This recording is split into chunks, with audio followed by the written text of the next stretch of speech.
ਸਿੱਖ channel ਦੇ ਸਾਰੇ ਦਰਸ਼ਕਾਂ ਦਾ ਨਿੱਘਾ ਤੇ ਹਾਰਦਿਕ ਸਵਾਗਤ ਹੈ। ਪ੍ਰੋਗਰਾਮ ਸੱਚ ਦੀ ਅਦਾਲਤ ਦੇ ਵਿੱਚ ਸ਼ਿੰਦਰਪਾਲ ਸਿੰਘ ਵੱਲੋਂ ਸਾਰਿਆਂ ਨੂੰ ਜੀ ਆਇਆਂ ਨੂੰ। ਔਰ ਜਿਵੇਂ ਅਸੀਂ ਗੱਲ ਕਰਦੇ ਹਾਂ ਕਿ ਪੰਜਾਬ ਦੀ ਸਿਆਸੀ ਭੱਠੀ ਜਿਹੜੀ ਹੈ ਉਹ ਹਮੇਸ਼ਾ ਹੀ ਗਰਮ ਰਹਿੰਦੀ ਹੈ। ਅਰੇ ਹਰ ਸਿਆਸੀ ਬੰਦਾ ਸਿਆਸੀਆਂ ਰੋਟੀਆਂ ਸੇਕਣ ਦਾ ਯਤਨ ਕਰਦਾ ਹੈ, ਔਰ ਖਾਸ ਤੌਰ ਦੇ ਉੱਤੇ ਜਦੋਂ ਕਿ ਹੁਣ ਚੋਣਾਂ ਸਾਹਮਣੇ ਆ ਰਹੀਆਂ ਨੇ, ਔਰ ਉਸ ਤੋਂ ਪਹਿਲਾਂ ਕਿਸਾਨ ਮੋਰਚੇ ਦੇ ਦੌਰਾਨ ਵੀ ਬਹੁਤ ਸਾਰੀਆਂ ਸਰਗਰਮੀਆਂ ਤੁਸੀਂ ਦੇਖੀਆਂ ਨੇ।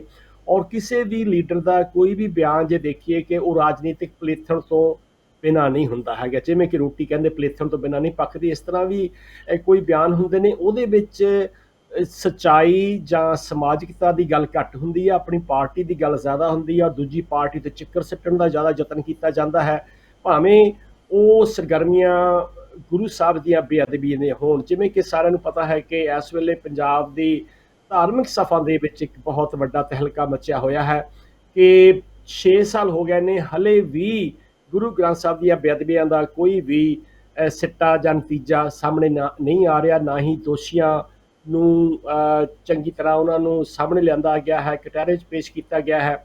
ਸੋ ਇਹਨਾਂ ਸਾਰੀਆਂ ਸਰਗਰਮੀਆਂ ਦਾ ਅਸੀਂ ਦੇਖਦੇ ਹਾਂ ਕਿ ਉਹਨਾਂ ਦਾ ਨਿਚੋੜ ਕੱਢਣ ਵਾਸਤੇ ਸਾਡੇ ਨਾਲ ਸਾਡੇ ਬਹੁਤ ਹੀ ਸਤਿਕਾਰਯੋਗ ਹਾਈ ਕੋਰਟ ਦੇ ਵਕੀਲ ਰਾਜਵਿੰਦਰ ਸਿੰਘ ਜੀ ਬੈਂਸ ਸਾਡੇ ਨਾਲ ਜੁੜ ਚੁੱਕੇ ਨੇ। ਰਾਜਵਿੰਦਰ ਜੀ, ਬਹੁਤ ਪਿਆਰ ਭਰੀ ਸਤਿ ਸ੍ਰੀ ਅਕਾਲ ਜੀ।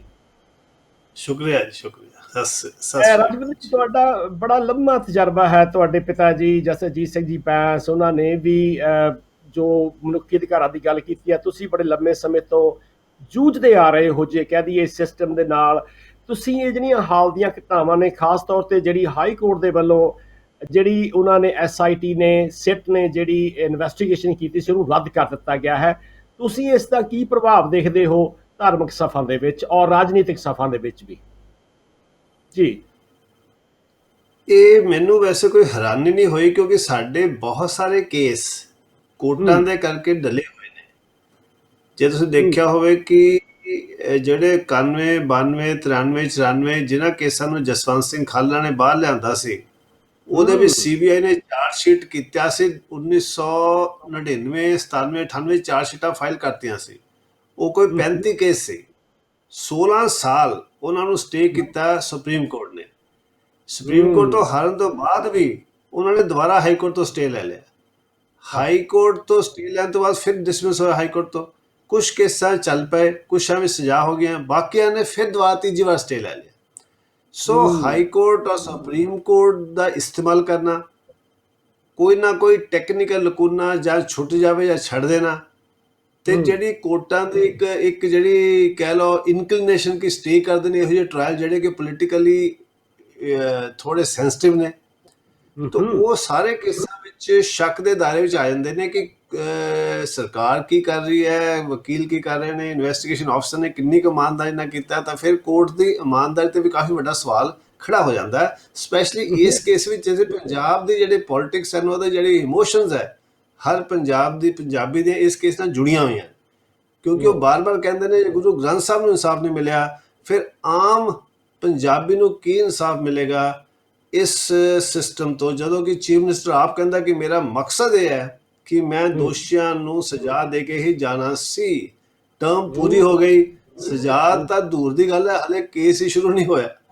ਔਰ ਹਲੇ ਜਦੋਂ ਕੇਸ ਸ਼ੁਰੂ ਹੋਣ ਲੱਗਾ ਸੀ ਤਾਂ ਫਿਰ ਕੋਰਟ ਦੇ ਥਰੂ ਕਹਿ ਲਓ, ਜਾਂ ਕੋਰਟ ਨੇ ਪੂਰਾ ਕੰਮ ਪਿੱਛੇ ਕਰਤਾ। ਉਹਨਾਂ ਨੇ ਖਤਮ ਤਾਂ ਨਹੀਂ ਕੀਤਾ, ਬਟ ਇਹੀ ਤਰੀਕਾ ਹੈ। ਤੁਸੀਂ ਦੇਖਿਆ ਹੋਇਆ 84 ਦੇ ਵਿੱਚ 9 ਕਮਿਸ਼ਨ ਬਣਾਏ ਗਏ। ਜਿੱਥੇ ਕੇਸ ਨੂੰ ਖਤਮ ਕਰਨਾ ਹੋਵੇ ਉੱਥੇ ਪਹਿਲੇ ਕਮਿਸ਼ਨ ਬਣਦੇ ਨੇ, ਫਿਰ ਸਪੈਸ਼ਲ ਇਨਵੈਸਟੀਗੇਸ਼ਨ ਟੀਮਾਂ ਬਣਦੀਆਂ, ਫਿਰ ਕੇਸ ਕਿਤੇ ਅਦਾਲਤ ਵੱਲ ਜਾਂਦਾ ਹੈ ਤੇ ਅਦਾਲਤ ਫਿਰ 10-20 ਸਾਲ ਲਾਉਂਦੀ ਹੈ। ਇਹੀ ਤਰੀਕੇ ਨਾਲ ਇਹ ਕੇਸ ਤੁਰਿਆ ਹੈ। ਪਹਿਲੇ ਕਮਿਸ਼ਨ ਨੇ ਪੂਰਾ ਸਬੂਤ ਇਕੱਠਾ ਕੀਤਾ, ਫਿਰ ਦੂਜੇ ਕਮਿਸ਼ਨ ਨੇ ਕੀਤਾ, ਫਿਰ ਤੁਸੀਂ 5 ਮੈਂਬਰਾਂ ਦੀ SIT ਬਣਾਉਣ ਦੀ ਕੀ ਲੋੜ ਸੀ, ਇੱਕ ਨੂੰ ਬਣਾ ਦਿੰਦੇ। ਫਿਰ 3 ਉਹਦੇ ਵਿੱਚੋਂ ਸਰਕਾਰ, ਫਿਰ ਤੁਸੀਂ 3 ਔਰ 2 ਦੀ ਉਹਨਾਂ ਦੀ ਆਪਸ ਵਿੱਚ ਵੀ ਨਹੀਂ ਬਣਦੀ।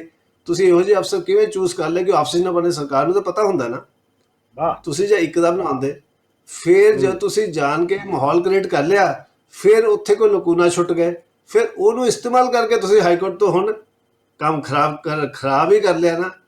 ਹਾਲਾਂਕਿ ਹਾਈ ਕੋਰਟ ਨੇ ਕਿਹਾ ਤੁਸੀਂ ਨਵੀਂ ਕਮੇਟੀ ਬਣਾ ਲਓ, ਬਟ ਨਵੀਂ ਕਮੇਟੀ ਬਣਾ ਕੇ 2-4 ਮਹੀਨੇ ਲਾਏਗੀ, ਉਦੋਂ ਤੱਕ ਸਰਕਾਰ ਦਾ ਟਰਮ ਹੀ ਖਤਮ ਹੋ ਜਾਣੀ ਹੈ। ਅਗਲੀ ਸਰਕਾਰ ਜੇ ਬਦਲ ਗਈ ਤਾਂ ਪਤਾ ਨਹੀਂ ਕੀ ਕਰੇਗੀ। ਹਾਂਜੀ, ਦੇਖੋ ਸੋ ਉਹੀ ਗੱਲ ਹੈ, ਮੈਨੂੰ ਤਾਂ ਲੱਗਦਾ ਕਿ ਇਹ ਜਿਹੜੀ ਕੋਈ ਜਿਹੜੀਆਂ ਕੋਰਟਾਂ ਹੈਗੀਆਂ ਜਾਂ ਇਹਨਾਂ ਦੀਆਂ ਜਾਂ ਫੁੱਟਬਾਲ ਦੀ ਤਰ੍ਹਾਂ ਜਿਹੜੇ ਲੋਕ ਆ ਉਹ ਘੁੰਮਦੇ ਰਹਿੰਦੇ ਨੇ, ਚੱਕਰ ਖਾਂਦੇ ਰਹਿੰਦੇ ਨੇ। ਪਰ ਹੁਣ ਤੁਹਾਨੂੰ ਕੀ ਲੱਗਦਾ ਹੈ ਕਿ ਇਹਦੇ ਵਿੱਚ ਕੈਪਟਨ ਸਰਕਾਰ ਜਾਂ ਅਤੁਲ ਨੰਦਾ ਜੀ ਜਿਹੜੀ ਉਹਨਾਂ ਦੀ ਟੀਮ ਹੈਗੀ ਆ, ਉਹਨਾਂ ਦਾ ਕਿੰਨਾ ਕੁ ਜਿਹੜਾ ਰੋਲ ਆ ਪਾਰਦਰਸ਼ ਰਿਹਾ ਹੋਵੇਗਾ ਤੁਹਾਡੇ ਖਿਆਲ ਦੇ ਵਿੱਚ? ਬਿਲਕੁਲ ਹੀ ਪਾਰਦਰਸ਼ੀ ਨਹੀਂ ਹੈ। ਦੇਖੋ, ਜੇ ਤਾਂ ਆਰਡੀਨਰੀ ਇਨਵੈਸਟੀਗੇਸ਼ਨ ਆਫਸਰ ਜੱਜ ਦੀ ਤਰ੍ਹਾਂ ਹੁੰਦਾ ਹੈ, ਉਹ ਪਬਲਿਕਲੀ ਨਹੀਂ ਜਾਂਦਾ, ਠੀਕ ਹੈ, ਉਹਨੂੰ ਕੋਈ ਪਰਸਨਲ ਇੰਟਰਸਟ ਨਹੀਂ ਹੁੰਦਾ, ਉਹਨੇ ਤਾਂ ਸੱਚ ਲੱਭਣਾ ਤੇ ਸੱਚ ਸਬੂਤ ਪੇਸ਼ ਕਰਨੇ ਆ ਇਕੱਠੇ ਕਰਕੇ ਕੋਰਟ ਅੱਗੇ। ਹੁਣ ਇੱਥੇ ਇਨਵੈਸਟੀਗੇਸ਼ਨ ਆਫਿਸਰ ਹੀ ਹਰ ਬੰਦੇ ਤੇ ਉਂਗਲੀ ਚੁੱਕ ਰਿਹਾ। ਪਹਿਲਾਂ ਉਹ ਕੋਰਟ ਤੇ ਸਵਾਲ ਉਠਾ ਰਿਹਾ, ਫਿਰ ਉਹ ਆਪਣੇ ਐਡਵੋਕੇਟ ਜਨਰਲ ਤੇ ਸਵਾਲ ਉਠਾ ਰਿਹਾ, ਫਿਰ ਉਹ ਆਪਣੇ ਜਿਹੜੇ ਦੂਜੇ ਵਕੀਲ ਆ ਉਹਨੂੰ ਰਿਪਰੈਜ਼ੈਂਟ ਕਰਦੇ ਦਿੱਲੀ ਤੋਂ, ਉਹਨਾਂ ਤੇ ਸਵਾਲ ਉਠਾ ਰਿਹਾ, ਫਿਰ ਉਹ ਕੰਪਲੇਨੈਂਟ ਦੇ ਵਕੀਲ ਤੇ ਸਵਾਲ ਉਠਾ ਰਿਹਾ। ਤੇ ਅਸਲੀ ਸਵਾਲ ਤਾਂ ਮੈਨੂੰ ਲੱਗਦਾ ਸਰਕਾਰ ਤੇ ਉਠਾਉਣਾ ਚਾਹੀਦਾ, ਕਿਉਂਕਿ ਸਰਕਾਰ ਅਕਸਰ ਲੋਕਾਂ ਦਾ ਇਸਤੇਮਾਲ ਕਰਦੀ ਹੈ। ਉਹਨਾਂ ਨੇ ਇਨਵੈਸਟੀਗੇਸ਼ਨ ਅਫਸਰ ਦਾ ਜਿਹੜਾ ਜੋਸ਼ ਹੈ ਉਹਨੂੰ ਵੀ ਇਸਤੇਮਾਲ ਕੀਤਾ। ਉਹਨਾਂ ਨੇ ਫਿਰ ਐਡੀ ਵੱਡੀ ਟੀਮ ਬਣਾਤੀ ਕਿ ਉੱਥੇ ਝਗੜੇ ਹੋਣ। ਫਿਰ ਉਹਨਾਂ ਨੇ ਇਹੋ ਜਿਹੀ ਲੀਗਲ ਟੀਮ ਕੀਤੀ ਕਿ ਪਬਲਿਕ ਤੇ ਦੇਖੋ ਕਿੰਨੇ ਪੈਸੇ ਬਰਬਾਦ ਕੀਤੇ। ਕਿੱਥੇ ਤੁਸੀਂ ਚੰਡੀਗੜ੍ਹ ਵਿੱਚ ਚੰਗੇ ਤੋਂ ਚੰਗੇ ਵਕੀਲ ਮਿਲ ਸਕਦੇ ਸੀ 2-4 ਲੱਖ ਵਿੱਚ, ਥੋੜੇ ਜਿਹੇ ਕਰ। ਇੱਥੇ ਤੁਸੀਂ ਹਰ ਹੀਅਰਿੰਗ ਦੇ ਹਿੰਦੁਸਤਾਨ ਵਿੱਚ ਸਭ ਤੋਂ ਮਹਿੰਗਾ ਵਕੀਲ ਇਹ ਜ਼ਰੂਰੀ ਨਹੀਂ ਕਿ ਸਭ ਤੋਂ ਚੰਗਾ ਹੈ, ਪਰ ਉਹਨੇ ਸਭ ਤੋਂ ਮਹਿੰਗੀ ਫੀਸ ਮੰਗੀ ਔਰ ਇਹਨਾਂ ਨੇ ਦੇ ਦਿੱਤੀ। ਇਹ ਚੀਜ਼ ਤਾਂ ਮੈਂ ਬਸ ਇਸੇ ਗੱਲ ਤੇ ਮੈਂ ਐਗਰੀ ਕਰਦਾ। ਕੁਮਰ ਵਿਜੇ ਪ੍ਰਤਾਪ ਸਿੰਘ ਨੇ ਘੱਟੋ ਘੱਟ ਉਹਨਾਂ ਨੇ ਇਹ ਦੱਸਤਾ ਕਿ ਪੰਜਾਬ ਦੇ ਲੋਕਾਂ ਨੇ ਕਿੰਨੀ ਜ਼ਿਆਦਾ ਪੈਸੇ ਦਿੱਤੇ ਨੇ ਇਨਸਾਫ ਲੈਣ ਲਈ, ਔਰ ਮਿਲਿਆ ਕੀ ਹੈ। ਅਲਟੀਮੇਟਲੀ ਕੋਰਟ ਨੇ ਛੋਟੇ ਛੋਟੇ ਲਕੂਨੇ ਫੜ ਕੇ ਇਹ ਕਹਿ ਦਿੱਤਾ ਕਿ ਸਾਰੀ ਇਨਵੈਸਟੀਗੇਸ਼ਨ ਖਤਮ। ਆਮ ਤੌਰ ਤੇ ਕਦੀ ਵੀ ਕੋਰਟ ਇਨਵੈਸਟੀਗੇਸ਼ਨ ਜਦੋਂ ਕੰਪਲੀਟ ਹੋ ਜਾਵੇ ਔਰ ਚਲਾਨ ਪੇਸ਼ ਹੋ ਜਾਵੇ ਤਾਂ ਅਕਸਰ ਇੰਟਰਫੇਅਰ ਨਹੀਂ ਕਰਦੀ। ਹਰ ਰੋਜ਼ ਘੱਟੋ ਘੱਟ 30-40 ਕੇਸ ਡਿਸਮਿਸ ਹੁੰਦੇ ਨੇ ਕਿ ਅਸੀਂ ਕੋਰਟ ਨੇ ਇਨਵੈਸਟੀਗੇਸ਼ਨ ਵਿੱਚ ਇੰਟਰਫੇਅਰ ਨਹੀਂ ਕਰਨਾ। ਇਸ ਕੇਸ ਵਿੱਚ ਜੇ ਥੋੜਾ ਲਕੂਨਾ ਰਹਿ ਵੀ ਗਏ ਸੀ ਤਾਂ ਇਹਨਾਂ ਨੂੰ ਪਹਿਲਾਂ ਆਉਣਾ ਚਾਹੀਦਾ ਸੀ। ਇਹ ਪਹਿਲਾਂ ਆਏ ਨਹੀਂ, ਚਲਾਨ ਪੇਸ਼ ਹੋ ਗਏ। ਉਸ ਤੋਂ ਬਾਅਦ ਹੋਣੇ ਕੁਝ ਛੋਟੀਆਂ ਗੱਲਾਂ ਤਾਂ ਨਹੀਂ ਹੈ, ਚਲੋ ਇਨਵੈਸਟੀਗੇਸ਼ਨ ਆਫਿਸਰ ਨੂੰ ਇੰਨੀਆਂ ਗਲਤੀਆਂ ਨਹੀਂ ਛੱਡਣੀਆਂ ਚਾਹੀਦੀਆਂ ਸੀ। ਛੁੱਟ ਗਈਆਂ ਜਾਂ ਛੱਡੀਆਂ ਗਈਆਂ ਉਹ ਦੂਸਰਾ ਸਵਾਲ ਹੈ, ਮਗਰ ਫਿਰ ਵੀ ਕੋਰਟ ਆਰਡੀਨਰੀ ਕਦੇ ਇੰਟਰਫੇਅਰ ਨਹੀਂ ਕਰਦਾ। ਉਸ ਤੋਂ ਪਹਿਲਾਂ 2 ਵਾਰੀ ਹੋਰ ਅਫਸਰ ਆਏ ਹੈ, ਉਹਨਾਂ ਦਾ ਫੈਸਲੇ ਇਹਨਾਂ ਦੇ ਖਿਲਾਫ ਗਏ ਹੈ। ਫਿਰ ਵੀ ਤੀਜੀ ਵਾਰੀ ਜੱਜ ਸਾਹਿਬ ਨੇ ਇੰਟਰਫੇਅਰ ਕਰਕੇ ਪੂਰੀ ਇਨਵੈਸਟੀਗੇਸ਼ਨ ਤੇ ਬੋਲਣ ਦੀ ਬਜਾਏ ਬਾਦਲ ਸਾਹਿਬ ਨੂੰ ਸਾਫ਼ ਕਲੀਨ ਚਿੱਟ ਦੇਣ ਤੇ ਜਹਾਜ਼ ਜੋਲਾ ਹੈ, ਜਿਹੜਾ ਕਿ ਮੁੱਦਾ ਹੀ ਨਹੀਂ ਸੀ। ਕਾਨੂੰਨੀ ਮੁੱਦਾ ਸਿਰਫ 2 ਸੀ ਕਿ ਜੀ ਦੂਜਾ FIR ਦਰਜ ਨਹੀਂ ਹੋਣਾ ਚਾਹੀਦਾ, ਤੇ ਜਿਹੜਾ ਇਨਵੈਸਟੀਗੇਸ਼ਨ ਅਫਸਰ ਹੈ ਉਹਨੇ ਇੰਪਾਰਸ਼ਲ ਇਨਵੈਸਟੀਗੇਸ਼ਨ ਨਹੀਂ ਕੀਤੀ। ਇੱਥੋਂ ਬਾਦਲ ਸਾਹਿਬ ਦੀ ਇਨੋਸੈਂਸ ਕਿੱਥੇ ਆ ਗਈ? ਬਾਦਲ ਸਾਹਿਬ ਨੇ ਕੇਸ ਕੀਤਾ ਨਹੀਂ, ਉਹਨਾਂ ਦਾ ਕੋਈ ਵਕੀਲ ਨਹੀਂ, ਉਹ ਕੋਈ ਮੁੱਦਾ ਨਹੀਂ, ਤੇ ਸਾਰੀ ਜਜਮੈਂਟ ਜੇ ਪੜ੍ਹੋ ਤਾਂ ਲੱਗਦਾ ਕਿ ਗੋਲ ਮੋਲ ਕਰਕੇ ਉਹਨਾਂ ਨੂੰ ਹੀ ਬਚਾਇਆ ਜਾ ਰਿਹਾ ਹੈ। ਔਰ ਇਹ ਇੱਕ ਤਰ੍ਹਾਂ ਦੀ ਇਸ ਕਰਕੇ ਬੇਇਨਸਾਫੀ ਹੋ ਗਈ। ਕੱਲਾ ਮੇਰੇ ਖਿਆਲ ਤੁਹਾਡੇ ਕਹਿਣ ਦੇ ਮੁਤਾਬਕ ਕੱਲਾ ਬਚਾਇਆ ਨਹੀਂ ਜਾ ਰਿਹਾ, ਉਹਨਾਂ ਨੂੰ ਪੁਸ਼ ਵੀ ਕੀਤਾ ਜਾ ਰਿਹਾ, ਆਪਣੇ ਹਾਕਿਆਂ ਨੂੰ ਕੀਤਾ ਜਾ ਰਿਹਾ। ਔਰ ਤੁਸੀਂ ਹੁਣ ਜਿੱਦਾਂ ਕੈਪਟਨ ਸਾਹਿਬ ਕਹਿੰਦੇ ਨੇ ਕਿ ਜਿਹੜੇ ਵਿਜੇ ਪ੍ਰਤਾਪ ਸਿੰਘ ਆ ਬੜੇ ਬਹਾਦਰ ਨੇ, ਮਾਹਰ ਨੇ, ਸੂਝਵਾਨ ਨੇ, ਤਜਰਬੇਕਾਰ ਨੇ, ਪਰ ਕਿਤੇ ਨਾ ਕਿਤੇ ਕਮੀਆਂ, ਕਿਤੇ ਨਾ ਕਿਤੇ ਬਹੁਤ ਵੱਡੀਆਂ ਕਮੀਆਂ ਰਹਿ ਗਈਆਂ, ਜਿਵੇਂ ਕਿ ਤੁਸੀਂ ਕਹਿ ਰਹੇ ਹੋਗੇ।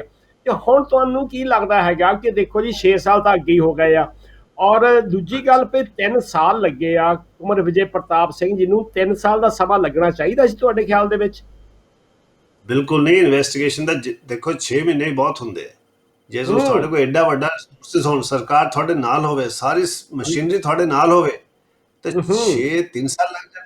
ਇਹਦਾ ਮਤਲਬ ਹੈ ਇਸ ਲਈ ਤਾਂ ਡਾਊਟ ਹੁੰਦਾ ਨਾ ਜੀ, ਇਸ ਲਈ ਤਾਂ ਸਰਕਾਰ ਦੀ ਨੀਅਤ ਤੇ ਵੀ ਡਾਊਟ ਹੁੰਦਾ ਹੈ, ਕੈਪਟਨ ਸਾਹਿਬ ਦੀ ਸਰਕਾਰ ਦੀ ਨੀਅਤ ਤੇ ਵੀ ਡਾਊਟ ਹੁੰਦਾ ਹੈ, ਕਿਉਂਕਿ ਉਹਨਾਂ ਨੇ ਇਸ ਦੌਰਾਨ ਬਿਲਕੁਲ ਫ੍ਰੈਂਡਲੀ ਮੈਚ ਖੇਲਿਆ। ਕਿਸੇ ਵੀ ਹੋਰ ਫੀਲਡ ਵਿੱਚ ਵੀ ਉਹਨਾਂ ਨੇ ਕੋਈ ਉਹਨਾਂ ਦੀ ਟਰਾਂਸਪੋਰਟ ਨਹੀਂ ਰੋਕੀ, ਕੁਛ ਜਿੰਨਾ ਲੁੱਟਮਾਰ ਹੋਈ ਸੀ ਪੰਜਾਬ ਦੀ ਉਦਾਂ ਹੀ ਚੱਲਦੀ ਰਹੀ, ਉਹੀ ਬੰਦੇ ਚਲਾ ਰਹੇ ਨੇ। ਇਸ ਕਰਕੇ ਸਾਨੂੰ ਜ਼ਿਆਦਾ ਮਾਈਨਿੰਗ ਦੇ ਵਿੱਚ ਅਸੀਂ ਬੜੀ ਦੇਰ ਤੋਂ ਕੋਸ਼ਿਸ਼ ਕਰ ਰਹੇ ਕਿ ਇਲੀਗਲ ਮਾਈਨਿੰਗ ਬੰਦ ਹੋ ਜਾਏ। ਹੈਰਾਨੀ ਦੀ ਗੱਲ ਹੈ ਕਿ ਸਰਕਾਰ ਬਦਲ ਗਈ, ਬੰਦੇ ਨਹੀਂ ਬਦਲੇ, ਆਪਰੇਟਰ ਨਹੀਂ ਬਦਲੇ, ਉਹਨਾਂ ਦੇ ਜਿਹੜੇ ਉੱਥੇ ਇਕੱਠੇ ਕਰਦੇ ਰੇਤ ਉਹ ਨਹੀਂ ਬਦਲੇ, ਸਿਰਫ ਉਹਨਾਂ ਨੇ ਆਪਣਾ ਪੈਸਾ ਪਹਿਲਾਂ ਉਧਰ ਨੂੰ ਦਿੰਦੇ ਸੀ, ਹੁਣ ਇੱਧਰ ਨੂੰ ਦੇਣ ਲੱਗ ਪਏ। ਸੋ ਜਿੱਥੇ ਇੰਨੀ ਜ਼ਿਆਦਾ ਲੁੱਟ ਕਰਨ ਦੀ ਜਿਹੜੀ ਇਕੱਠੀ ਇੰਨੀ ਸਾਂਝ ਹੋਵੇ, ਉੱਥੇ ਫਿਰ ਤੁਸੀਂ ਸਾਫ਼ ਦੀ ਬਿਲਕੁਲ ਆਸ, ਮਗਰ ਮੈਂ ਆਸ ਫਿਰ ਵੀ ਨਹੀਂ ਛੱਡੀ, ਕਿਉਂਕਿ ਅਸੀਂ ਜਿਹੜਾ ਆਪਣਾ ਤਜਰਬਾ ਹੈ ਕਿ ਇੱਥੇ ਹਿੰਦੁਸਤਾਨ ਵਿੱਚ ਘੱਟੋ ਘੱਟ 10 ਤੋਂ 20 ਸਾਲ ਲੱਗਦੇ ਆ ਕਿਸੇ ਨੂੰ ਕਾਨੂੰਨ ਦੇ ਮੁਤਾਬਿਕ ਸਜ਼ਾ ਦਿਵਾਉਣਾ। ਅਸੀਂ DIG ਕੁਲਤਾਰ ਸਿੰਘ ਨੂੰ ਸਜ਼ਾ ਦੇਣ ਦੀ ਕੋਸ਼ਿਸ਼ ਕੀਤੀ ਸੀ। 2004 ਦਾ ਕੇਸ ਸੀ, 5 ਬੰਦਿਆਂ ਨੇ ਸੁਸਾਈਡ ਕਰ ਲਈ ਸੀ, ਉਹ ਤੋਂ ਤੰਗ ਹੋ ਕੇ 2020 ਦੇ ਵਿੱਚ ਉਹਨੂੰ ਕਿਤੇ ਸਜ਼ਾ ਹੋਈ ਸੀ, ਉਹ ਵੀ 8 ਸਾਲ ਸੁਸਾਈਡ ਕਰਾਉਂਦੀ, 5 ਬੰਦਿਆਂ ਨੇ ਸੁਸਾਈਡ ਕਰਤਾ ਉਹਦਾ ਨਾਮ ਲਿਖ ਕੇ, ਤੇ ਸਾਨੂੰ 16 ਸਾਲ ਲੱਗੇ, ਕਿੰਨੇ ਉਹਨੇ ਦਾਅ ਪੇਚ ਖੇਲੇ, ਕਿੰਨੀ ਵਾਰੀ ਉਹਨੇ ਗਿਆ, ਬਟ ਫਿਰ ਵੀ ਸਜ਼ਾ ਹੋਈ, 16 ਸਾਲ ਲੱਗੇ, ਔਰ ਸਾਨੂੰ ਅਸੀਂ ਜੀ ਜਾਨ ਦਾ ਜ਼ੋਰ ਲਾਇਆ ਸੀ, ਕਿਉਂਕਿ ਕੋਈ ਬੱਚਾ ਨਹੀਂ ਸੀ ਪੈਰਵੀ ਕਰਨ ਲਈ ਹੋਰ ਬੰਦਾ। तो इस तरह ही जसवंत सिंह खालड़ा का केस जो फॉलो किया तो घट्टो घट 12 साल लग गए सी, 2011 2095 राधा 16 साल लगे सी ਉਹਦੇ ਕੇਸ ਵਿੱਚ। ਅਸੀਂ ਕੁਲਜੀਤ ਸਿੰਘ ਢੱਟ ਦਾ ਕੇਸ ਨੂੰ 32 ਸਾਲ ਹੋ ਗਿਆ, ਹਲੇ ਵੀ ਚੱਲ ਰਿਹਾ। 91 92 93 ਦੇ ਜਿਹੜੇ ਹੈਗੇ ਝੂਠੇ ਮੁਕਾਬਲਿਆਂ ਦੇ ਕੇਸ, ਉਹ ਹਲੇ ਵੀ ਟ੍ਰਾਇਲ ਕੋਰਟ ਲੈਵਲ ਤੇ ਬੈਠੇ। ਤੁਸੀਂ ਸੋਚ ਸਕਦੇ ਹੋ ਕਿ ਇਹ ਤੁਸੀਂ ਸਿਸਟਮ ਦੀ ਨਲਾਇਕੀ ਕਹਿ ਦਿਓ ਜਾਂ ਸਿਸਟਮ ਦਾ ਇੱਕ ਬਹੁਤ ਸੋਹਣਾ ਢੰਗ ਹੈ ਕਿ ਨਾ ਕਹੋ ਕਿ ਨਾਲੇ ਕਹਿੰਦੇ ਅਸੀਂ ਇਨਸਾਫ ਦੇ ਰਹੇ ਹਾਂ, ਤੁਸੀਂ ਥਕਾਈ ਦਿੰਦੇ ਹੋ। ਕੋਈ ਵੀ ਆਮ ਪਰਿਵਾਰ ਥੱਕ ਜਾਏਗਾ ਇੰਨੀ ਲੰਬੀ ਕਾਨੂੰਨੀ ਲੜਾਈ ਦੇ ਵਿੱਚ। ਕੋਈ ਵੀ ਪਰਿਵਾਰ ਅਲਟੀਮੇਟਲੀ ਕਹਿ ਲਏਗਾ ਕਿ ਮੈਂ ਇਹ ਕਾਨੂੰਨ, ਸਾਨੂੰ ਆਪ ਸ਼ਰਮ ਆਉਂਦੀ ਕਿ ਅਸੀਂ ਉਹਨਾਂ ਨੂੰ ਕਿਹਾ ਕਿ ਤੁਸੀਂ ਕੇਸ ਕਰੋ, ਜਿਹੜਾ ਕੇਸ ਮੁੱਕੇ ਨਾ ਉਹ ਵਕੀਲ ਨੂੰ ਸ਼ਰਮ ਆਉਣ ਲੱਗ ਪੈਂਦੀ ਕਿ ਅਸੀਂ ਕਿਉਂ ਗਿਆ। ਅਸੀਂ ਕਹਿੰਦੇ ਕਿ ਭਾਈ ਤੁਸੀਂ ਹੋਰ ਕੋਈ ਤਰੀਕਾ ਹਥਿਆਰ ਲਾਓ, ਹੁਣ ਕਾਨੂੰਨ ਦੇ ਰਾਹ ਬੰਦ ਨੇ। ਨਾ ਤਾਂ ਇਹ ਝੂਠੀ ਜੀ ਹੋਪ ਲੱਗ ਜਾਂਦੀ ਹੈ। ਹੁਣ ਇਹਨਾਂ ਕੇਸਾਂ ਵਿੱਚ ਵੀ 2015 ਵਿੱਚ ਸਿੱਧੇ ਕੇਸ ਹੈ, ਇਹ ਕੋਈ ਵੱਡੇ ਕੰਪਲਿਕੇਟਡ ਕੇਸ ਨਹੀਂ ਹੈ, ਕੋਈ ਇੰਟਰਨੈਸ਼ਨਲ ਕਨਸਪੀਰੇਸੀ ਹੋਈ ਹੈ, ਬੜੇ ਸਿੱਧੇ ਸਪਸ਼ਟ ਕੇਸ ਹੈ। ਹੁਣ ਦੇਖੋ ਇਸ ਕਰਕੇ ਫੋਲ ਕੌਨ ਡਿਟੇਲਸ ਹੈਗੀਆਂ, ਸਾਰਾ ਕੁਝ ਹੈਗਾ, ਪੋਲੀਟੀਕਲੀ ਰਲਿਆ ਮਿਲਿਆ ਚਲਾਕੀ ਦਾ ਸਿੱਧਾ ਕੇਸ ਹੈ, ਕੋਈ ਵੱਡੇ ਕੇਸ ਨਹੀਂ ਹੈਗੇ। ਜੇ ਹੋਵੇ ਤਾਂ 3-4 ਮਹੀਨਿਆਂ 'ਚ ਇਨਵੈਸਟੀਗੇਸ਼ਨ ਆ ਗਏ, 2 ਸਾਲਾਂ ਵਿੱਚ ਇੱਥੇ ਇਹ ਹਿੰਦੁਸਤਾਨ ਦੇ ਕੋਰਟ ਵਿੱਚ ਸਜ਼ਾ ਹੋ ਸਕਦੀ ਹੈ ਜੇ ਤੁਸੀਂ ਇਹਨੂੰ ਵਾਕਿਆ ਹੀ ਅਲੱਗ-ਅਲੱਗ ਤਰੀਕੇ ਨਾਲ ਡਿਲੇ ਨਾ ਕਰੋ। ਹੁਣ ਕਿੰਨੀ ਮਿਹਨਤ ਕੀਤੀ ਰਣਜੀਤ ਸਿੰਘ ਕਮਿਸ਼ਨ ਨੇ, ਸਬੂਤ ਇਕੱਠੇ ਕੀਤੇ, ਉਸ ਤੋਂ ਬਾਅਦ ਫਿਰ ਤੁਹਾਨੂੰ ਕੀ ਪ੍ਰੋਬਲਮ, 2 ਮਹੀਨੇ ਵੀ ਤੁਹਾਡੇ ਚਲਾਨ ਪੇਸ਼ ਹੋ ਜਾਣੇ ਚਾਹੀਦੇ ਸੀ। ਤੁਸੀਂ ਜਾਣ ਕੇ ਇਹੋ ਜਿਹੀ ਐਸੇ ਕੋ ਆਪਸ ਵਿੱਚ ਲੜਦੇ ਰਹਿਣ, ਲੋਕਾਂ ਨੂੰ ਕਹੋ ਕਿ ਪਤਾ ਨਹੀਂ ਬੜਾ ਕੰਮ ਹੋ ਰਿਹਾ। ਇੱਕ ਤਾਂ ਉਹਨਾਂ ਨੇ ਇੱਕ ਖੁਦ ਖਲਾਰਾ ਜ਼ਿਆਦਾ ਪਾ ਲਿਆ। ਤੁਹਾਡੀ ਗੱਲ ਤੋਂ ਮੈਨੂੰ ਸੁਰਜੀਤ ਪਾਤਰ ਦੀਆਂ 2 ਲਾਈਨਾਂ ਯਾਦ ਆ ਗਈਆਂ ਕਿ ਇਸ ਅਦਾਲਤ 'ਚ ਬੰਦੇ ਬਿਰਖ ਹੋ ਗਏ, ਫੈਸਲੇ ਸੁਣਦਿਆਂ ਸੁੱਕ ਗਏ, ਉਮਰਾਂ ਲੱਗ ਜਾਂਦੀਆਂ ਨੇ ਦੇਖਿਆ ਜਾਵੇ ਅਦਾਲਤ ਵਿੱਚੋਂ ਇਨਸਾਫ ਲੈਣ ਵਾਸਤੇ। ਤੇ ਪਿੱਛੇ ਜਿਹੇ ਕੈਪਟਨ ਸਾਹਿਬ ਨੇ ਇਹ ਵੀ ਇੱਕ ਬਿਆਨ ਦਿੱਤਾ, ਅਸੀਂ ਜੀ ਸੁਪਰੀਮ ਕੋਰਟ ਵਿੱਚ ਵੀ ਜਾ ਸਕਦੇ ਹਾਂ। ਕੀ ਉਹਦੀ ਤੁਕ ਬਣਦੀ ਹੈ ਉਸ ਬਿਆਨ ਦੀ ਤੁਹਾਡੇ ਖਿਆਲ ਦੇ ਵਿੱਚ? ਹੁਣ ਮਜਬੂਰੀ ਇਹ ਹੈ ਕਿ ਹੁਣ ਉਹਨਾਂ ਨੇ ਜੋ ਲਿਖਤਾ ਜੱਜ ਸਾਹਿਬ ਨੇ, ਉਹ ਬਾਕੀ ਕੇਸਾਂ ਨੂੰ ਉਹ ਬਾਕੀਆਂ ਦੇ ਅਸਰ ਪਏਗਾ। ਹਾਲਾਂਕਿ 7 FIR ਹੋਇਆ ਸੀ, ਇਹ ਕੇਸ ਸਿਰਫ 1 FIR ਦੀ ਗੱਲ ਕਰਦਾ, 6 FIR ਨੂੰ ਇਹਨੂੰ ਟੱਚ ਨਹੀਂ ਕੀਤਾ। ਮਗਰ ਜੋ ਤੁਸੀਂ ਲਿਖ ਗਏ ਹੋ ਉਹਦੇ ਨਾਲ ਬਾਕੀ ਕੇਸਾਂ ਦੇ ਪ੍ਰਭਾਵ ਪੜੇਗਾ। ਛੋਟਾ ਜੱਜ ਕਦੇ ਵੀ ਹਾਈ ਕੋਰਟ ਦੇ ਜੋ ਲਿਖਿਆ ਹੋਵੇ ਉਸ ਤੇ ਜ਼ਰੂਰ ਉਹ ਡਰਦਾ ਹੈ, ਉਸ ਦੇ ਖਿਲਾਫ ਨਹੀਂ ਜਾਂਦਾ। तो इस करके घट्टो घट इसलिए ਆਪਾਂ ਨੂੰ ਸੁਪਰੀਮ ਕੋਰਟ ਜਾਣਾ ਪੈਣਾ ਕਿ ਜੋ ਇਹ ਲਿਖਿਆ ਹੈ ਇਸ ਕੇਸ ਦੇ ਬਾਰੇ ਲਿਖਿਆ ਹੈ, ਤੇ ਜਿਹੜਾ ਇਨਵੈਸਟੀਗੇਟਿੰਗ ਹੋਏਗਾ, ਜਿਹੜੀ ਨਵੀਂ ਟੀਮ ਬਣੇਗੀ ਉਹ ਫ੍ਰੀ ਹੋਏਗੀ, ਤੁਹਾਡੇ ਕਹਿਣ ਦੇ ਮੁਤਾਬਿਕ ਨਹੀਂ ਚੱਲੇਗੀ। ਤੁਹਾਡੀ ਕੰਕਲੂਜਨ ਸਿਰਫ ਟੈਂਪਰੇਰੀ ਸੀ, ਟੈਂਟੇਟਿਵ ਸੀ। ਅਲਟੀਮੇਟਲੀ ਟੀਮ ਨੂੰ ਆਜ਼ਾਦੀ ਹੋਏਗੀ ਕਿ ਇਹ ਦੁਬਾਰਾ ਤੋਂ ਇਹ ਸਾਰੀਆਂ ਗੱਲਾਂ ਆਪਣੇ ਹਿਸਾਬ ਨਾਲ ਸੋਚੇ, ਆਪਣੇ ਹਿਸਾਬ ਨਾਲ ਸਬੂਤ ਇਕੱਠਾ ਕਰੇ, ਤੇ ਹਾਈ ਕੋਰਟ ਦੀ ਆਬਜ਼ਰਵੇਸ਼ਨ ਟੀਮ ਤੇ ਲਾਗੂ ਨਹੀਂ ਹੋਣਗੀਆਂ। ਘੱਟੋ ਘੱਟ ਇੰਨਾ ਕਹਾਉਣ ਲਈ ਆਪਾਂ ਨੂੰ ਸੁਪਰੀਮ ਕੋਰਟ ਜਾਣਾ ਪੈਣਾ। ਤੇ ਬਾਕੀ ਹੈ ਕਿ ਇਮੀਡੀਏਟਲੀ ਟੀਮ ਬਣਾ ਦੇਣੀ ਚਾਹੀਦੀ ਹੈ ਤਾਂ ਕਿ ਡਿਲੇ ਵੀ ਨਾ ਹੋਵੇ, ਤਾਂ 2-3 ਮਹੀਨੇ ਵੀ ਦੁਬਾਰਾ ਚਲਾਨ ਪੇਸ਼ ਕਰ ਦੇਣ, ਉਸ ਤੇ ਤਾਂ ਕੋਈ ਰੋਕ ਨਹੀਂ ਹੈ, ਉਹੀ ਮਟੀਰੀਅਲ ਦੁਬਾਰਾ ਦੇਖ ਸਕਦੀ ਹੈ team.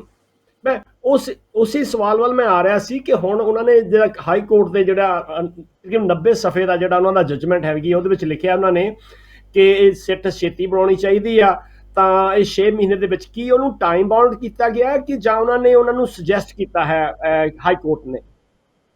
Actually almost time bound ਕੀਤਾ ਹੈ, ਬਟ ਟਾਈਮ ਬਾਉਂਡ ਵਿੱਚ ਕੀ ਹੁੰਦਾ ਕਿ ਇਨਵੈਸਟੀਗੇਸ਼ਨ ਵਿੱਚ ਸਟ੍ਰਿਕਟਲੀ ਟਾਈਮ ਬਾਉਂਡ ਹੋ ਨਹੀਂ ਸਕਦੀ ਕੋਈ ਇਨਵੈਸਟੀਗੇਸ਼ਨ। ਆਈਓ ਹਮੇਸ਼ਾ ਟਾਈਮ ਜ਼ਿਆਦਾ ਮੰਗ ਸਕਦਾ ਹੈ। ਇਹ ਕਹਿੰਦੇ ਹਰ ਕੇਸ ਵਿੱਚ ਕਰਦੇ ਆ ਕਿ 3 ਮਹੀਨੇ ਕਰੋ, ਤਾਂ ਨਾਲ ਦੇ ਨਾਲ ਐਪਲੀਕੇਸ਼ਨ ਆ ਜਾਂਦੀ ਕਿ ਜੀ ਇਹ ਹੋ ਗਿਆ, ਕਿਉਂਕਿ ਇਨਵੈਸਟੀਗੇਸ਼ਨ ਦੇ ਤੁਸੀਂ ਸਟ੍ਰਿਕਟਲੀ ਮੈਥਮੈਟਿਕਲੀ ਨਹੀਂ ਕਹਿ ਸਕਦੇ ਕਿ 6 ਮਹੀਨੇ ਵਿੱਚ ਪੂਰੀ ਹੋ ਜਾਏਗੀ।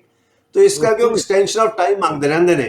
ਉਹ 6 ਮਹੀਨੇ ਜਿਹੜੇ ਕਹੇ ਹੈ ਉਹ ਅਲਟੀਮੇਟਲੀ 12 ਮਹੀਨੇ ਬਣ ਜਾਂਦੇ ਨੇ, 18 ਮਹੀਨੇ ਬਣ ਜਾਂਦੇ ਨੇ, ਕਈ ਵਾਰੀ 24 ਮਹੀਨੇ ਹੀ ਬਣ ਜਾਂਦੇ ਨੇ। ਮਗਰ ਜੇ ਸਰਕਾਰ ਹਲੇ ਵੀ ਇਮਾਨਦਾਰੀ ਨਾ ਕਰੇ ਤਾਂ 2 ਮਹੀਨੇ ਵਿੱਚ ਚਲਾਨ ਪੇਸ਼ ਹੋ ਸਕਦਾ ਹੈ। ਪਰ ਹੁਣ ਇਹ ਦੇਖਣਾ ਪੈਣਾ ਵੀ ਕੈਪਟਨ ਸਰਕਾਰ ਦੀ ਜਿਹੜਾ ਤੁਸੀਂ ਕਿਹਾ ਕਿ ਫਰੈਂਡਲੀ ਮੈਚ ਹੋਇਆ, ਕਿ ਇਹਦੇ ਵਿੱਚ ਕੈਪਟਨ ਦੀ ਕੀ ਜਿਹੜੀ ਭਾਵਨਾ ਹੈਗੀ ਹੈ ਕਿ ਉਹ ਜੋ ਸਿੱਖ ਸੰਗਤਾਂ ਨੇ, ਜੋ ਜਿਨ੍ਹਾਂ ਦੇ ਹਿਰਦੇ ਬਲੁੰਦਰੇ ਗਏ ਨੇ, ਗੁਰੂ ਗ੍ਰੰਥ ਸਾਹਿਬ ਦੀਆਂ ਬੇਅਦਬੀਆਂ ਇੱਕ ਨਹੀਂ ਕਿੰਨੀਆਂ ਹੋ ਚੁੱਕੀਆਂ ਨੇ, ਕਿ ਉਹਨਾਂ ਨੂੰ ਇਨਸਾਫ ਦਿਵਾਉਣਾ ਉਹ ਫਰਜ਼ ਸਮਝਦੇ ਆ। ਹੁਣ ਉਹਦੇ ਉੱਤੇ ਜ਼ਿਆਦਾ ਇਹ ਮੁਨੱਸਰ ਕਰਦਾ ਕਿਉਂਕਿ ਸਮਾਂ ਬੜਾ ਥੋੜ੍ਹਾ ਰਹਿ ਗਿਆ ਉਹਨਾਂ ਦੀ ਸਰਕਾਰ ਦੇ ਵਿੱਚ, ਤੁਸੀਂ ਵੀ ਆਪ ਹੀ ਗੱਲ ਕਹੀ ਆ। ਤੇ ਉਹਨਾਂ ਨੇ ਕਿਹਾ ਕਿ 6 ਮਹੀਨੇ ਵਿੱਚ, ਮੇਰੇ ਖਿਆਲ ਵਿੱਚ 6 ਮਹੀਨੇ ਵਿੱਚ ਨਹੀਂ ਹੋਵੇਗੀ। ਪਰ ਇਹਦੇ ਵਿੱਚ ਜਿਹੜੀ ਟੈਕਨੀਕੈਲਿਟੀ ਹੈਗੀ ਆ, ਜਿਹੜੀ ਜੱਜਮੈਂਟ ਆਈ ਹੈਗੀ ਆ ਹਾਈ ਕੋਰਟ ਨੇ, ਉਹਦੇ ਵਿੱਚ ਮੇਰੇ ਖਿਆਲ ਇੱਕ ਦੋ ਜਿਹੜੀਆਂ FIR ਹੈਗੀਆਂ 192 ਤੇ 129, ਉਹਨਾਂ ਦੀ ਕੀ ਆਪਸ ਵਿੱਚ ਹੀ ਉਲਝਣ ਕੀ ਹੈਗੀ ਆ ਬੈਂਸ ਸਾਹਿਬ ਜੀ? ਦੇਖੋ ਕਾਨੂੰਨ ਦੇ ਮੁਤਾਬਿਕ ਇਹ ਠੀਕ ਹੈ ਕਿ ਜਦੋਂ ਇੱਕ ਘਟਨਾ ਹੋ ਜਾਏ ਉਹਦੀ ਇਨਫੋਰਮੇਸ਼ਨ ਰਿਕਾਰਡ ਹੋ ਜਾਏ, ਦੂਜੀ ਆਰਡੀਨਰੀ ਨਹੀਂ ਕਰਦੇ ਤੁਸੀਂ ਦੂਜੀ FIR, ਬਟ ਇੱਕ ਹੂੰ ਕੇਸ ਵਿੱਚ ਸੁਪਰੀਮ ਕੋਰਟ ਕਹਿੰਦਾ ਤੁਸੀਂ ਕਰ ਸਕਦੇ ਹੋ ਜੇ ਦੋਨਾਂ ਦਾ ਹੂੰ ਵਰਸ਼ਨ ਉਲਟਾ ਹੋਵੇ। ਜੇ ਉਲਟਾ ਵਰਸ਼ਨ ਹੋਵੇ, ਕਈ ਵਾਰੀ ਮੁਜਰਮ ਇਹਨੇ ਚਲਾਕ ਹੁੰਦੇ, ਉਹ ਆਪੇ FIR ਲਿਖਾ ਦਿੰਦੇ, ਆਪ ਹੀ ਮਰਡਰ ਕਰਕੇ ਆਪ ਹੀ FIR ਲਿਖਾ ਦਿੰਦੇ ਆ। ਜਦੋਂ ਅਸਲੀ ਹੂੰ ਮਰਡਰ ਦਾ ਪਤਾ ਲੱਗਦਾ ਵਿਕਟਮ, ਉਹ ਇੱਕ ਅਲੱਗ ਸਟੋਰੀ ਦੱਸਦਾ ਕਿ ਜੀ ਇਦਾਂ ਹੋਇਆ ਸੀ। ਜਦੋਂ ਦੋਨਾਂ ਦੀ ਕਹਾਣੀ ਉਲਟੀ ਹੋਵੇ, ਜਾਂ ਇੱਕ ਸੱਚੀ ਹੋਏਗੀ ਜਾਂ ਦੂਜੀ ਸੱਚੀ ਹੋਏਗੀ, ਤਾਂ ਫਿਰ ਦੋ FIR ਹੋ ਸਕਦੇ ਆ। ਇਸ ਕੇਸ ਵਿੱਚ ਅੱਛਾ। ਇੱਕ ਵਾਰ ਪੁਲਿਸ ਕਹਿੰਦੇ ਕਿ ਜੀ ਇਹਨਾਂ ਨੇ ਸਾਡੇ ਤੇ ਮਾਰੀਆਂ ਗੋਲੀਆਂ, ਪੱਥਰ ਤਾਂ ਅਸੀਂ ਫਿਰ ਗੋਲੀ ਮਜਬੂਰੀ ਨਾਲ ਚਲਾਉਣੀ ਪਈ। ਦੂਜੇ ਪਾਸੇ ਦੂਸਰਾ FIR ਕਹਿ ਰਿਹਾ ਕਿ ਅਸੀਂ ਸ਼ਾਂਤੀ ਨਾਲ ਬੈਠੇ ਸੀ, ਪੁਲਿਸ ਨੇ ਆ ਕੇ ਸਵੇਰੇ ਸਵੇਰੇ ਜਦੋਂ ਸਾਰੇ ਬ੍ਰਸ਼ ਕਰ ਰਹੇ ਸੀ, ਸਵੇਰੇ ਮਾਰਨਿੰਗ ਰੂਟੀਨ ਕਰ ਰਹੇ ਸੀ, ਉਸ ਵੇਲੇ ਗੋਲੀਆਂ ਚਲਾਉਣੀ ਸ਼ੁਰੂ ਕੀਤੀਆਂ। ਇਹ ਦੋਨੋਂ ਵਰਸ਼ਨ ਉਲਟੇ ਆ ਇੱਕ ਦੂਜੇ ਦੇ। ਇਹਦਾ ਮਤਲਬ ਇੱਥੇ FIR ਦਰਜ ਹੋ ਸਕਦਾ ਸੀ, ਮਗਰ ਜੱਜ ਸਾਹਿਬ ਨੇ ਕਿਹਾ ਕਿ ਜੀ ਇਹ ਇਨਵੈਸਟੀਗੇਸ਼ਨ ਫਾਈਲ ਵਿੱਚ ਆਪੇ ਲਿਖਿਆ ਹੈ ਕਿ ਕਾਊਂਟਰ ਵਰਸ਼ਨ ਨਹੀਂ ਹੈ, ਇਹ ਆਪੋਜ਼ਿਟ ਵਰਸ਼ਨ ਨਹੀਂ ਹੈ। ਹੁਣ ਇਹ ਇਨਵੈਸਟੀਗੇਸ਼ਨ ਟੀਮ ਵਿੱਚ ਇਹ ਸ਼ਬਦ ਕਿਵੇਂ ਆ ਗਏ? ਜਸ ਇਸ ਕਰਕੇ ਉਹਨਾਂ ਨੇ ਉਹਦੀ ਐਡਵਾਂਟੇਜ ਲੈ ਕੇ ਜੱਜ ਸਾਹਿਬ ਨੇ ਕਹਿਤਾ, ਹਾਲਾਂਕਿ ਉਹਨਾਂ ਨੇ FIR ਖਤਮ ਨਹੀਂ ਕੀਤਾ, ਮਗਰ ਫਾਈਂਡਿੰਗ ਦੇਤੀ ਕਿ ਉਹ ਆਪ ਹੀ ਕਹਿੰਦੇ ਆ ਕਿ ਇਹ ਇੱਕ ਦੂਜੇ ਦੇ ਖਿਲਾਫ FIR ਨਹੀਂ ਹੈ, ਇਹ ਇੱਕੋ ਵਰਸ਼ਨ ਦੇ ਥੋੜੇ ਚੇਂजेस ਹੈ। ਸੋ ਇਹਨਾਂ ਕੋ ਕਾਨੂੰਨ ਦਾ ਨੁਕਤਾ ਕਹਿੰਦੇ ਆ ਕਿ ਜੇ ਥੋੜੀਆਂ ਬਹੁਤ ਚੇਂजेस ਹੋਣ ਫਿਰ ਇੱਕੋ ਹੀ FIR ਹੋ ਸਕਦਾ, ਜੇ ਬਿਲਕੁਲ ਕੰਟਰਰੀ ਵਰਸ਼ਨ ਹੋਵੇ ਫਿਰ ਦੋ FIR ਹੋ ਸਕਦੇ। ਇਸ ਕੇਸ ਵਿੱਚ ਦੋਨੋਂ FIR ਪੜੋ ਬਿਲਕੁਲ ਅਲੱਗ ਹੈ। ਇੱਕ ਬੰਦਾ ਕਹਿੰਦਾ ਸ਼ਾਂਤ ਹੋਏ ਬੈਠੇ ਸੀ, ਟੈਲੀਫੋਨ ਤੇ ਗੱਲਾਂ ਕਰ ਰਹੇ ਸੀ, ਅਫਸਰ ਤੋਂ ਉਹਨਾਂ ਨੇ ਪਹਿਲਾਂ ਲਾਠੀਚਾਰਜ ਕੀਤਾ, ਫਿਰ ਵਾਟਰ ਕੈਨਨ ਲਿਆਏ, ਫਿਰ ਮਸ਼ੀਨਾਂ ਲਿਆਏ, ਤਾਂ ਫਿਰ ਅਚਾਨਕ ਫਾਇਰਿੰਗ ਕਰਨ ਲੱਗ ਪਏ। ਪੱਥਰ ਲੋਕਾਂ ਨੇ ਉਦੋਂ ਚੁੱਕੇ ਜਦੋਂ ਉਹਨਾਂ ਤੇ ਲਾਠੀਚਾਰਜ ਹੋਣ ਲੱਗ ਪਏ, ਉਹਨਾਂ ਦੇ ਲੀਡਰਾਂ ਨੂੰ ਘਸੀਟ ਕੇ ਬੱਸਾਂ ਵਿੱਚ ਭਰਨ ਲੱਗ ਪਏ, ਉਦੋਂ ਬੰਦੇ ਪ੍ਰਵੋਕ ਹੋਏ। ਇਹਦਾ ਮਤਲਬ ਤੁਸੀਂ ਸੋਚ ਸਮਝ ਕੇ ਲੋਕਾਂ ਨੂੰ ਪਹਿਲਾਂ ਪ੍ਰਵੋਕ ਕੀਤਾ, ਸ਼ਾਂਤ ਵਿੱਚ ਬੈਠੇ ਲੋਕਾਂ ਨੂੰ ਪ੍ਰਵੋਕ ਕੀਤਾ, ਜਦੋਂ ਥੋੜੇ ਬਹੁਤੇ ਪ੍ਰਵੋਕ ਹੋਏ ਤਾਂ ਉਹ ਬਹਾਨਾ ਲਾ ਕੇ ਤੁਸੀਂ ਗੋਲੀ ਚਲਾਤੀ। ਪੁਲਿਸ ਦਾ FIR ਬਿਲਕੁਲ ਅਲੱਗ ਹੈ। ਪੁਲਿਸ ਦਾ FIR ਏਦਾਂ ਸ਼ੋ ਕਰਦਾ ਕਿ ਜੀ ਬੜੇ ਪੁਲਿਸ ਵਾਲਿਆਂ ਦੇ ਡੰਡੇ ਪਏ, ਬੜੇ ਪੁਲਿਸ ਵਾਲਿਆਂ ਦੇ ਪੱਥਰ ਪਏ, ਤਾਂ ਬਹੁਤ ਪੁਲਿਸ ਵਾਲੇ ਇੰਜਰਡ ਹੋ ਗਏ, ਤੇ ਇਸ ਕਰਕੇ ਅਸੀਂ ਆਪਣੇ ਬਚਾਅ ਲਈ ਗੋਲੀ ਚਲਾਈ। ਸੋ ਇਹ ਵਰਸ਼ਨ ਇੰਨਾ ਅਲੱਗ ਹੈ ਕਿ ਇੱਕੋ ਵਰਸ਼ਨ ਸੱਚ ਹੋ ਸਕਦਾ, ਦੋਨੋਂ ਸੱਚ ਨਹੀਂ ਹੋ ਸਕਦੇ। ਇਸ ਕਰਕੇ ਦੋ FIR ਇਹਦੇ ਵਿੱਚ ਹੋ ਸਕਦੇ ਸੀ। ਇਸੇ ਲਈ ਜੱਜ ਸਾਹਿਬ ਨੇ ਪੂਰੀ ਤਰ੍ਹਾਂ ਖਾਰਜ ਨਹੀਂ ਕੀਤਾ, ਉਹਨਾਂ ਨੇ ਸਿਰਫ ਇਨਵੈਸਟੀਗੇਸ਼ਨ ਰਿਪੋਰਟ ਹੀ ਖਾਰਜ ਕੀਤੀ। ਉਹਨਾਂ ਨੇ ਇਹ ਨਹੀਂ ਕਿਹਾ ਕਿ ਦੂਜੇ FIR ਦੀ ਇਨਵੈਸਟੀਗੇਸ਼ਨ ਨਹੀਂ ਹੋਏਗੀ। ਇਸ ਲਈ ਉਹਨਾਂ ਨੇ ਨਵੀਂ ਟੀਮ ਬਣਾਤੀ ਹੈ, ਡਿਲੇ ਜ਼ਰੂਰ ਕੀਤਾ ਹੈ, ਮਗਰ ਉਹਨਾਂ ਨੇ ਦੂਸਰਾ FIR ਖਾਰਜ ਨਹੀਂ ਕੀਤਾ। ਪਰ ਮੇਰੇ ਖਿਆਲ ਦੇ ਵਿੱਚ ਜਿਵੇਂ ਕਿ ਜਿਹੜੀ ਜੱਜਮੈਂਟ ਦੇ ਵਿੱਚ ਲਿਖਿਆ ਗਿਆ ਹੈ ਬੈਂਸ ਸਾਹਿਬ, ਕਿ ਹੁਣ ਸਾਡੇ ਕੋਲ 3 ਮਿੰਟ ਬਾਕੀ ਨੇ, ਕਿ ਜਿਹੜੀ ਫਰਦਰ ਇਨਵੈਸਟੀਗੇਸ਼ਨ ਹੋਵੇਗੀ, ਨਵੀਂ ਸਿੱਟ ਬਣੇਗੀ, ਉਹ ਕੀ ਉਹ ਨਵੀਂ ਇਨਵੈਸਟੀਗੇਸ਼ਨ ਵੀ ਕਰੇਗੀ, ਜਾਂ ਜਿਹੜੀ ਅਸੀਂ ਗੱਲ ਕਰਦੇ ਹਾਂ ਜਿਹੜੀ ਪੁਲੰਦਾ ਸਾਡੇ ਕੋਲ ਜ਼ੋਰਾਵਰ ਕਮਿਸ਼ਨ ਦਾ, ਜਾਂ ਜਸਟਿਸ ਰਣਜੀਤ ਸਿੰਘ ਜੀ ਦੀ ਕਮਿਸ਼ਨ ਦਾ, ਜਾਂ ਇਸ ਕੰਵਰ ਵਿਜੇ ਪ੍ਰਤਾਪ ਸਿੰਘ ਦੀ ਇਨਵੈਸਟੀਗੇਸ਼ਨ ਦਾ, ਇਹਦੇ ਤੋਂ ਹੀ ਜਿਹੜੀ ਅਗਲੀ ਇਨਵੈਸਟੀਗੇਸ਼ਨ ਸ਼ੁਰੂ ਹੋਵੇਗੀ। ਤੇ ਨਾਲ ਦੀ ਨਾਲ ਖਾਸ ਤੌਰ ਦੇ ਉੱਤੇ ਜਿਹੜੀਆਂ ਦੋ ਅਸੀਂ FIR ਦੀ ਗੱਲ ਕਰਦੇ ਹਾਂ, ਇਹਨਾਂ ਉੱਤੇ ਮੁੱਦਾ ਰੱਖਿਆ ਜਾਵੇਗਾ ਕਿ ਹੋਰ ਵੀ ਨਵੀਂ ਜਾਂਚ ਇਹਦੇ ਵਿੱਚ ਸ਼ਾਮਲ ਕੀਤੀ ਜਾਊਗੀ। ਪੁਰਾਣੀ ਜਾਂਚ ਤਾਂ ਦੇਖੋ ਖਤਮ ਨਹੀਂ ਹੁੰਦੀ, ਗਵਾਹ ਖਤਮ ਨਹੀਂ ਹੁੰਦੇ, ਡਾਕੂਮੈਂਟਸ ਖਤਮ ਨਹੀਂ ਹੁੰਦੇ, ਉਹ ਤਾਂ ਰਹੇਗੇ ਰਹਿਣਗੇ। ਹੁਣ ਨਵੀਂ ਇਸ ਤੋਂ ਐਡੀਸ਼ਨਲ ਜੋ ਕੋਈ ਲੱਭਣ, ਉਹ ਵੀ ਲੱਭ ਸਕਦੇ ਨੇ, ਇਸ ਤੋਂ ਹੋਰ ਵੀ ਸਬੂਤ ਇਕੱਠੇ ਕਰ ਸਕਦੇ ਨੇ। ਸਿਰਫ ਅਸਲ ਸੁਪਰੀਮ ਕੋਰਟ ਸਿਰਫ ਇਸ ਲਈ ਜਾਣਾ ਕਿ ਜਿਹੜੀਆਂ ਆਬਜ਼ਰਵੇਸ਼ਨ ਕੋਰਟ ਨੇ ਕੇਅਰਲੈਸਲੀ ਦੇਤੀਆਂ ਬਾਦਲ ਸਾਹਿਬ ਦੇ ਬਾਰੇ, ਜਾਂ ਇਹ ਕਹਿਣਾ ਕਿ ਜਿਹੜੀ ਸਟੋਰੀ ਫੈਂਟਾਸਟਿਕ ਹੈ ਕਿ ਰਾਮ ਰਹੀਮ ਦਾ ਐਵੇਂ ਲਿੰਕ ਲਗਾਇਆ ਜਾ ਰਿਹਾ, ਉਹ ਜੱਜ ਸਾਹਿਬ ਦੀ ਜੁਰਿਸਡਿਕਸ਼ਨ ਨਹੀਂ ਸੀ ਬਣਦੀ। ਉਹ ਟ੍ਰਾਇਲ ਕੋਰਟ ਜੋ ਪੂਰਾ ਟ੍ਰਾਇਲ ਕਰਕੇ ਪੂਰੇ ਸਬੂਤ ਦੇਖਦਾ, ਉਦੋਂ ਪੂਰੀ ਪਿਕਚਰ ਕਲੀਅਰ ਹੁੰਦੀ ਹੈ। ਇਸ ਸਟੇਜ ਤੇ ਹਾਈ ਕੋਰਟ ਦੇ ਕੋਲ ਪੂਰਾ ਮਟੀਰੀਅਲ ਹੈ ਹੀ ਨਹੀਂ ਸੀ। ਹਾਈ ਕੋਰਟ ਕਦੀ ਨਹੀਂ ਕਹਿ ਸਕਦਾ ਕਿ ਇਸ ਕੇਸ ਵਿੱਚ ਅਲਟੀਮੇਟਲੀ ਕੀ ਹੋਏਗਾ, ਸਜ਼ਾ ਹੋਏਗੀ, ਐਕੁਇਟਲ ਹੋਏਗਾ। ਇਸ ਲਈ ਹਾਇਰ ਕੋਰਟ ਕਦੀ ਕਮੈਂਟ ਨਹੀਂ ਕਰਦਾ, ਉਹ ਸਿੰਪਲ ਕਾਨੂੰਨੀ ਨੁਕਤੇ ਤੇ ਆਪਣੀ ਜਜਮੈਂਟ ਦਿੰਦਾ, ਔਰ ਕਾਨੂੰਨੀ ਨੁਕਤੇ ਹੀ ਉਠਾਏ ਗਏ ਸੀ, ਕਾਨੂੰਨੀ ਸਵਾਲ ਹੀ ਉਠਾਏ ਗਏ ਸੀ। ਇਸ ਲਈ ਹਾਈ ਕੋਰਟ ਨੇ ਇਸ ਲਈ ਸੁਣਵਾਈ ਸ਼ੁਰੂ ਕੀਤੀ ਸੀ, ਮਗਰ ਉਸ ਦੌਰਾਨ ਉਹ ਅਲਟੀਮੇਟਲੀ ਅਸਲੀ ਗੱਲਾਂ ਤੇ ਆ ਗਏ। ਅਸਲੀ ਗੱਲਾਂ ਕੋਰਟ ਨੇ ਐਕਸੈਪਟ ਕਰ ਲਈਆਂ, ਔਰ ਇਹ ਜਜਮੈਂਟ ਆ ਗਈ। ਮਗਰ ਇਸ ਵਾਰ ਫਿਰ ਵੀ ਉਹਨਾਂ ਨੇ ਜਿਹੜੀ ਰਿਲੀਫ ਹੈ ਜਿਹੜੀ ਕੀਤੀ ਹੈ, ਉਹ ਬਿਲਕੁਲ ਛੋਟੇ ਜਿਹੀ ਗੱਲ ਤੇ ਕੀਤੀ ਹੈ ਕਿ ਜੀ ਇਨਵੈਸਟੀਗੇਸ਼ਨ ਆਫਸਰ ਫੇਅਰ ਨਹੀਂ ਸੀ, ਉਹਦਾ ਥੋੜਾ ਜਿਹਾ ਕੰਡਕਟ ਠੀਕ ਹੈ, ਉਹ ਡਾਊਟ ਕ੍ਰੀਏਟ ਕਰਦਾ ਹੈ ਥੋੜਾ ਜਿਹਾ ਕੰਡਕਟ, ਕਿ ਇਲੈਕਸ਼ਨ ਕਮਿਸ਼ਨ ਦੇ ਵੇਲੇ ਤੁਸੀਂ ਪ੍ਰੈਸ ਕਾਨਫਰੰਸ ਕਰਨੀ, ਆਈਓ ਦਾ ਕੰਮ ਹੈ ਨਹੀਂ ਕਿ ਪਬਲਿਕ ਵਿੱਚ ਜਾਵੇ, ਆਈਓ ਦਾ ਕੰਮ ਹੈ ਚੁੱਪਚਾਪ ਜੱਜ ਮੰਗਰ ਇੱਕ ਆਪਣੀ ਮਿਹਨਤ ਕਰਕੇ ਇੱਕ ਪੂਰੀ ਰਿਪੋਰਟ ਬਣਾ ਕੇ ਪੂਰੇ ਸਬੂਤ ਇਕੱਠੇ ਕਰਕੇ ਚੁੱਪਚਾਪ ਕੋਰਟ ਅੱਗੇ ਦੇ ਦੇ, ਕੋਰਟ ਅਲਟੀਮੇਟਲੀ ਫੈਸਲਾ ਦੇਗੀ। ਤੁਸੀਂ ਸੋਚ ਸਕਦੇ ਹੋ ਕਿ ਕੋਰਟ ਸੁਣ ਰਿਹਾ ਹੋਵੇ ਔਰ ਨਾਲੇ ਕੋਰਟ ਪ੍ਰੈਸ ਕਾਨਫਰੰਸ ਕਰ ਰਿਹਾ ਹੋਵੇ। ਸੋ ਆਈਓ ਦਾ ਜਿਹੜੀ ਮਰਿਆਦਾ ਔਰ ਜਿਹੜੀ ਜੱਜ ਦੀ ਮਰਿਆਦਾ ਬਿਲਕੁਲ ਇੱਕੋ ਜਿਹੀ ਹੁੰਦੀ ਹੈ। ਆਈਓ ਨੇ ਕਿਸੇ ਨੂੰ ਮਿਲਣਾ ਨਹੀਂ ਹੁੰਦਾ, ਕਿਸੇ ਨਾਲ ਗੱਲ ਨਹੀਂ ਕਰਨੀ, ਉਹਨਾਂ ਨੇ ਤਾਂ ਸਿਰਫ ਇਕੱਠੇ ਕਰਨੇ ਹੁੰਦੇ ਆ ਸਾਰੇ ਸਬੂਤ, ਔਰ ਸਭ ਨੂੰ ਮੁਜਰਮਾਂ ਨੂੰ ਇੰਟਰੋਗੇਟ ਕਰਨਾ ਹੁੰਦਾ, ਉਹਦੀ ਕੋਈ ਪਬਲਿਸਿਟੀ ਨਹੀਂ ਕਰਨੀ ਹੁੰਦੀ। ਇਸ ਕੇਸ ਵਿੱਚ ਥੋੜਾ ਜਿਹਾ ਇਹ ਮਟੀਰੀਅਲ ਮਿਲ ਗਿਆ ਜੱਜ ਸਾਹਿਬ ਨੂੰ, ਇਹ ਕਹਿੰਦਾ ਕਿ ਆਈਓ ਇੰਪਾਰਸ਼ਲੀ ਨਹੀਂ ਕਰ ਰਿਹਾ ਸੀ, ਕਿਉਂਕਿ ਆਈਓ ਨੇ ਬਹੁਤ ਜ਼ਿਆਦਾ ਵਿਲੰਘਣਾ ਕੀਤੀਆਂ ਇਲੈਕਸ਼ਨ ਕਮਿਸ਼ਨ ਉਹਦੇ ਖਿਲਾਫ, ਚਿੱਠੀਆਂ ਵੀ ਲਿਖੀਆਂ, ਉਹਨੂੰ ਹਟਾਇਆ ਵੀ ਥੋੜੀ ਦੇਰ ਲਈ। ਸੋ ਇਹਨਾਂ ਛੋਟੀ ਛੋਟੀ ਗੱਲਾਂ ਦੇ ਬਾਕੀ ਕਮੇਟੀ ਦੇ ਮੈਂਬਰਾਂ ਨੇ ਕੋਈ ਸਾਈਨ ਨਹੀਂ ਕੀਤਾ ਪੇਪਰ, ਪੁਲਿਸ ਡਾਇਰੀ ਦੇ ਵਿੱਚ ਉਹਦਾ ਸਾਈਨ ਨਹੀਂ ਸੀ। ਇਹਨਾਂ ਦਾ ਮੁੱਦਾ ਬਣਾ ਕੇ ਜੱਜ ਸਾਹਿਬ ਨੂੰ ਮੌਕਾ ਮਿਲ ਗਿਆ ਇੰਟਰਫੇਅਰ ਕਰਨ ਦਾ।